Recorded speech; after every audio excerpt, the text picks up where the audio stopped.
So it's another one of my unwrapping a product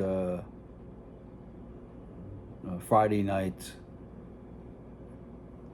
uh, weekly exciting wine in Prague listening adventure. I'm wrapping a new product tonight.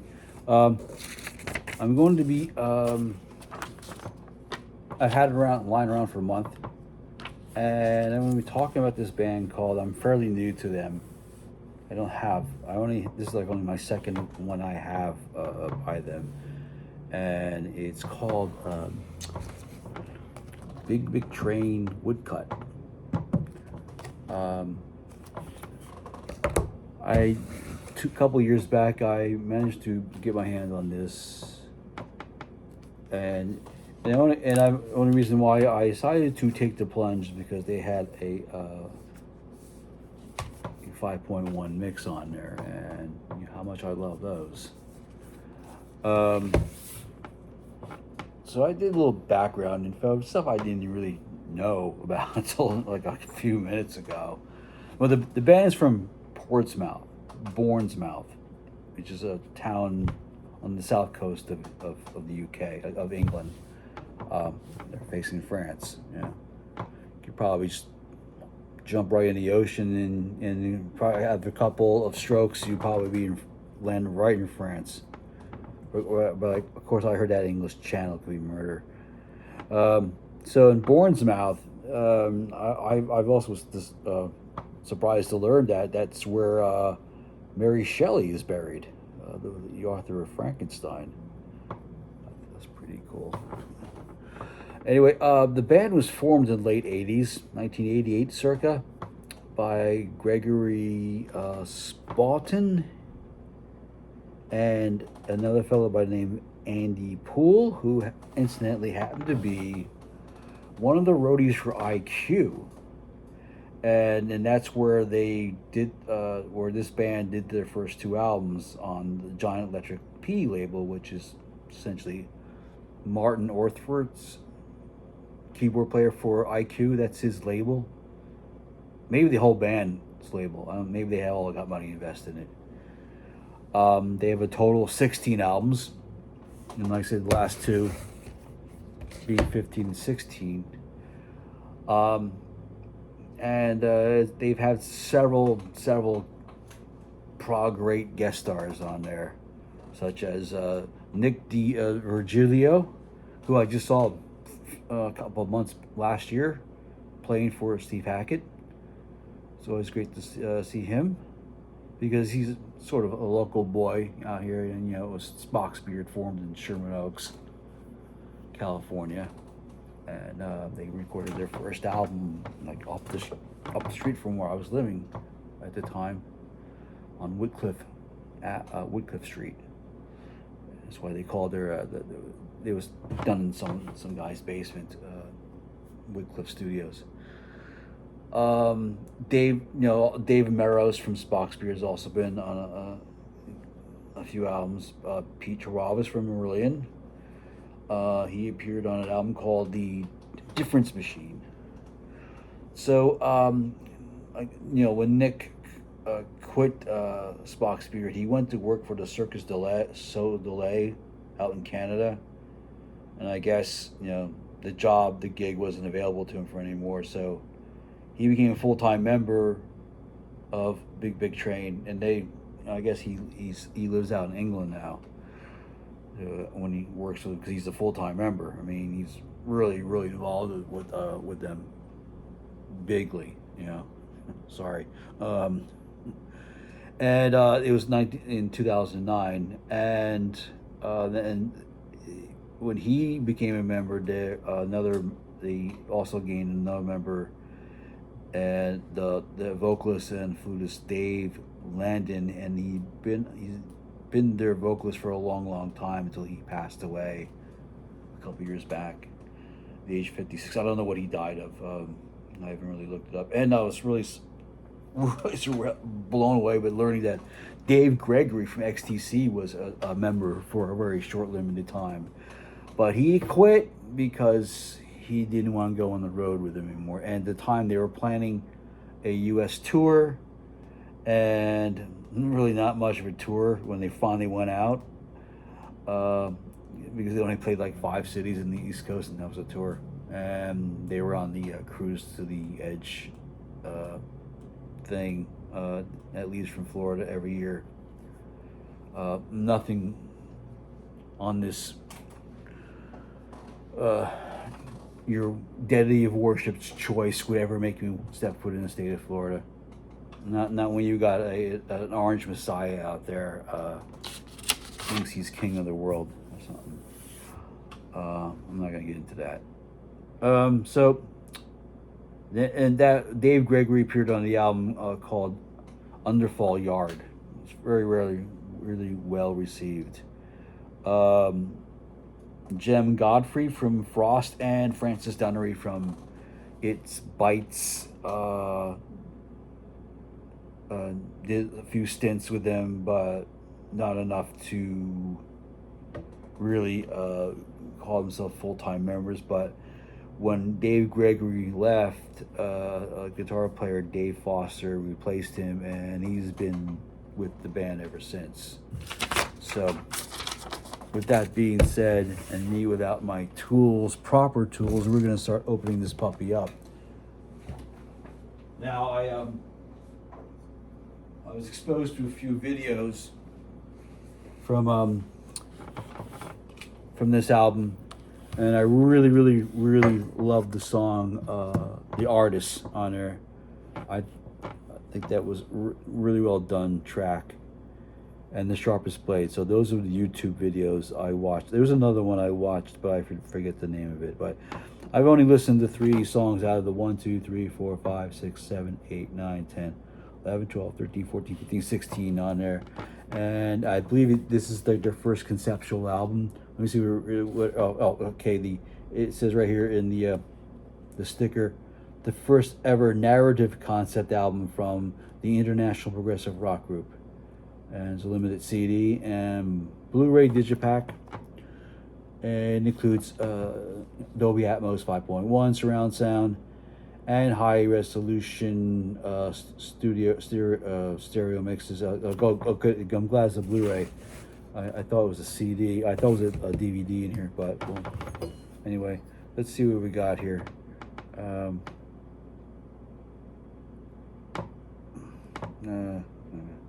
This one's a little delicate packaging here on this one, because I don't want to scratch something up. I was cutting an avocado with that. Jeez. Oh wow. I still have this to finish from last week when I was from last week's Yes symphonic music. I watched last week. Boy, that was a long one. Wow, I was up from 11:30 at night. I thought it was maybe a 2-hour concert, but then it ended up actually be a 3-hour concert, and I get to bed at 4 o'clock in the morning from watching that. So this is like an hour and a hunk of change, an hour 15 minutes. So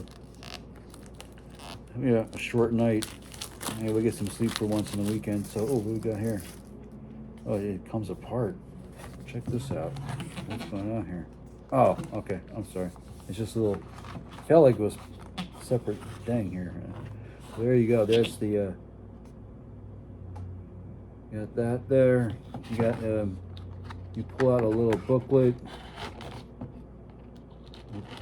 Most likely the lyrics and all the personnel and everything. And there's Woodcut. Ooh, that's nice. That's very that Japanese artist, Junji Ito. This is really horrific anime. That's like really, that's really supernatural based and stuff. Its artwork is uncanny.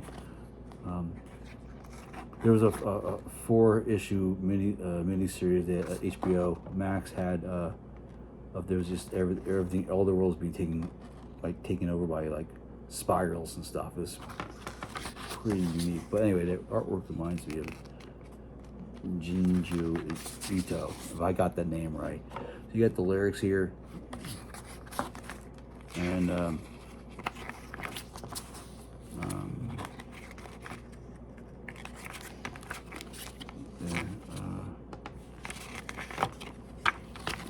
ooh, that's pretty good. Jeez, it's beautiful and scary at the same time. Anything else?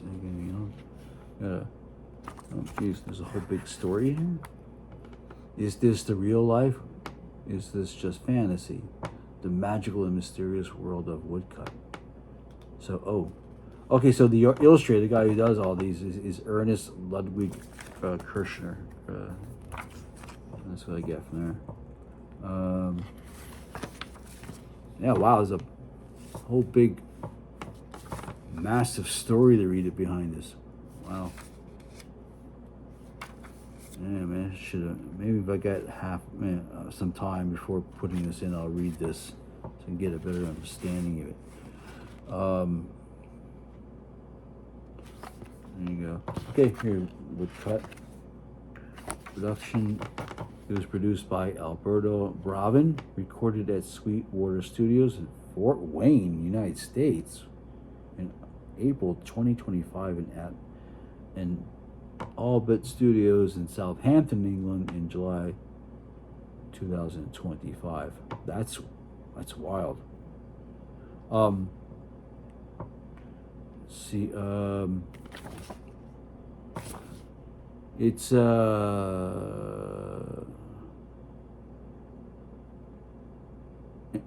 engineered by John Peets at Sweetwater and Rob Aubrey at Albert. He's the guy. Rob Aubrey works on a lot of the IQ material. That's cool. Mixed in stereo by Rob Aubrey and Alberto Bravin. It's mixed in 5.1 in Dolby Atmos by Sean Deely at Sweetwater. Okay. Now, why does that name sound familiar to me? Is that the guy who has the website that talks about everything but immersive stereo? And they talk like they have a podcast between these two engineers. They talk about 5.1 audio and how to turn any sound system into a 5.1 system. They tell you where to place the speakers and all that stuff. I would take some pointers from them. String arrangements by Claire Lindley, Brian Mullen, and Alberto Bravin. Cover artwork from original woodcut made by Robin McKenzie. So this is actually, a tree trunks, huh? That's interesting.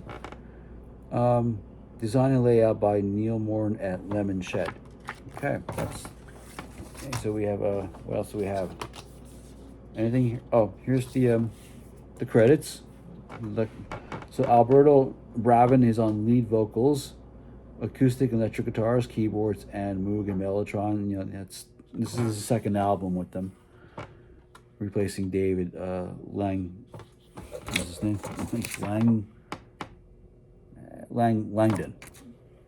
R.I.P. Nick DiVirgio's drums, percussions, keyboards, acoustic, and 12-string electric guitars. Oscar Holdroff is grand piano. Wolitzer and Fender Rhodes electric pianos, Hammond organ, Mellotron, synthesizers, and vocals. See, love all those keyboards, man. Claire Lindley, violin, acoustic guitars and vocals. Paul Mitchell, trumpet. Picchio, trumpet, and vocals.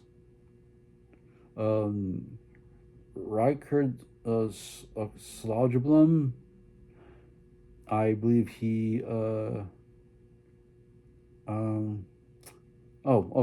guess this is his second album too.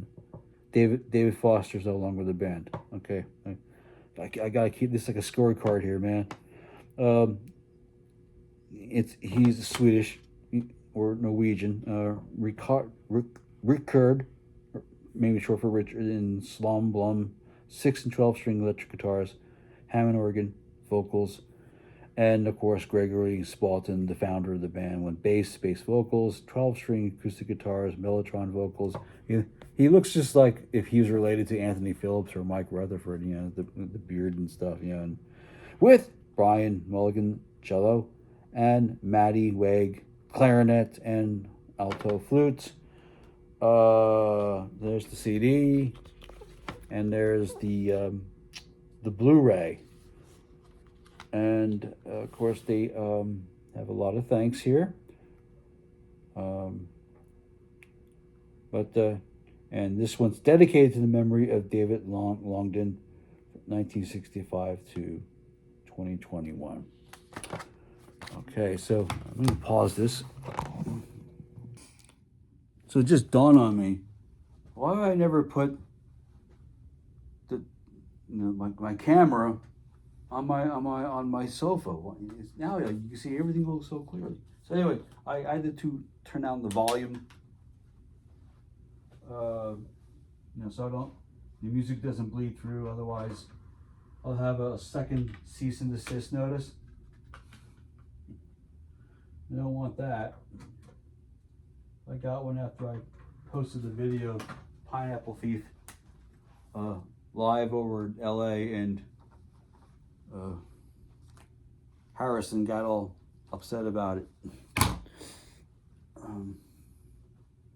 So there you go. That's the warning. Don't do any copywriting shit on here. Inside Out Music.